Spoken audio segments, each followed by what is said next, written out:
How's it, folks? Now that the firearms update has been out for a little bit and I've had time to test out all the different guns, I thought I would make a video specifically about the actual guns and some of the suggestions that I would have for Techland should they want to improve it compared to its current implementation.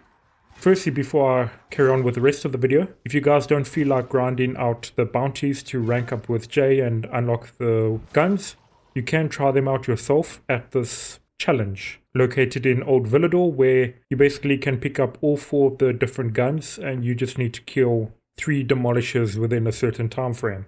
So have fun blowing up zombies there or trying out the guns yourself, which kind of neatly moves into the next part. There are only 4 guns added in this update: a pistol, SMG, shotgun, and rifle. And there is a limit to how much ammunition you can carry for each of the guns.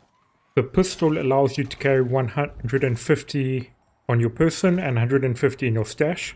The rifle, you can carry 250 on yourself and 250 in the stash.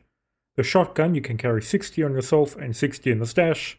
And the SMG allows you to carry 350 bullets and 350 in the stash.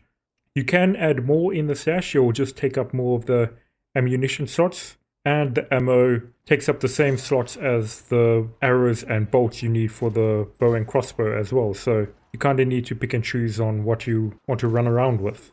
If you're looking for the ammo, you can find them in evacuation convoys or the military convoys. There should be a chest near one of the military vehicles, and you can also find them in GRE facilities, like the GRE hospitals near the bottom floor. And finally, you can find them while free roaming if you take out the armored zombies or the armored infected and loot them. You should find a random amount of ammunition on their bodies as well. Now I'd like to move on to some of the cool new things that I like about these guns. Starting off with, there are different reloading animations depending on whether you reload in a full magazine or you're reloading a magazine that still had bullets in it. For the pistol, it's basically shooting out the other magazine, pulling out a new one and cocking the handle back. For the shotgun, you place one in the chamber and then carry on reloading like normal.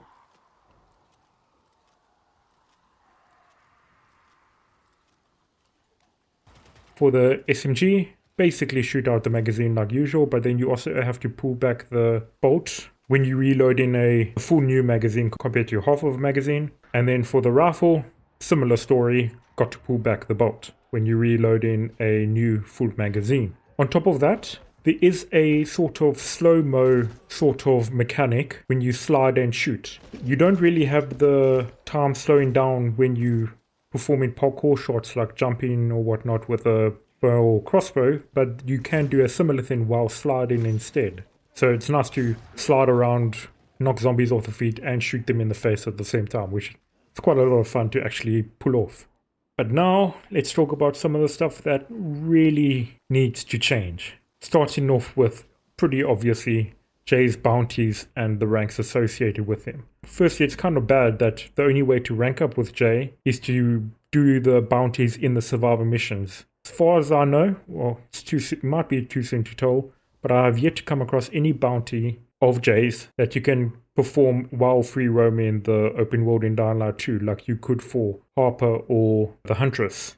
And on top of that, the actual missions, survivor missions that you need to perform for Jay, they kind of bugged at the moment. A lot of people are having issues even getting them to play, or I've even had it where my game has crashed a couple of times just trying to start the mission. So there's definitely still work that needs to be done with the actual missions themselves. And then the rewards for the bounties are significantly lower than you would get for doing similar bounty for Harper or the Huntress. For instance, doing all of the bounties for Harper in 1 week would get you 19,450 XP or 19 levels, whereas doing all of the bounties for a week for Jay will give you 3,225 XP or 3 levels. So they've basically arbitrarily decreased the rewards you could get for grinding these bounty ranks, just to make it longer to do. They really need to balance this out a bit. It's really not in a great spot right now. And also, I'm not a fan of being forced to do the survivor missions repeatedly just to be able to run around with the guns. So hopefully Techland will change this up in future patch, because I've been hopping on enough about it, but I'm not a fan of the current implementation. It's just too grindy in its current state. And then some other future changes I would like to see Techland make, starting off with actual weapon mods for the guns, maybe giving us sights or lasers or different magazines to carry around, or different barrel modifications, just to change up how you can play with the guns would be kind of cool. And then I would also like to see them add in a bolt action rifle, maybe even allow us to pull out a suppressor with it. And then they could balance it around having a really small amount of ammunition available, like maybe you can only carry 10 bullets at a time, something small like that. But I would like to see a more powerful one-shot slow action gun. And then finally, just like in the original Dying Light 1 game, I would like to see Renegades surrender or even just react when you point a gun at them. So currently they don't do any of that, but it will be nice to see if they could pull that off. Do you guys have any suggestions you would like to see, or feedback, or any points you would like to make about the current implementation of firearms in Dying Light 2? Please drop a comment and I will go through all of them. Other than that, I hope you all have a fantastic day. Take care and cheers for now.